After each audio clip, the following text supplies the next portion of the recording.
Evening பார்த்தீங்கன்னா ஸ்கூல்லேருந்து பசங்க வரவும் ஹெல்த்தியாக ஒரு ஸ்நாக்ஸ் செஞ்சு கொடுக்கலாம் அப்படின்ட்டு சுசியை நாங்கள் ரெடி பண்ணேன்.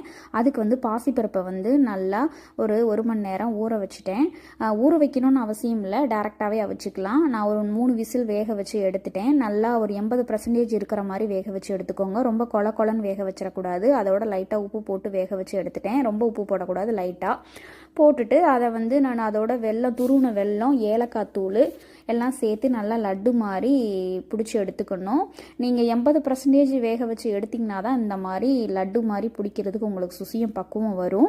அப்புறம் வந்து 1 டம்ளர் பச்சரிசி, 1 டம்ளர் உளுந்தையும் நல்லா 1 மணி நேரம் ஊற வச்சு கிரைண்டரில் போட்டு நைஸாக அரைச்சி எடுத்துக்கோங்க. அதில் லைட்டாக உப்பு சேர்த்துக்கோங்க. சேர்த்துட்டு இந்த மாதிரி லட்டாக நம்ம செஞ்சு வச்சுருக்கிறத மாவில் போட்டு பொரிச்சு எடுத்திங்கன்னா சூப்பரான சுசியை ரெடி ஆயிரும். இது வந்து செட்டிநாடு ஸ்பெஷலுங்க. என்னோடய ஃப்ரெண்டுக்கிட்ட இருந்தால் நான் இதை கற்றுக்கிட்டேன். அவங்க சூப்பராகவே செய்வாங்க அந்த சுசியை. வந்து நீங்களும் ட்ரை பண்ணி பாருங்கள்.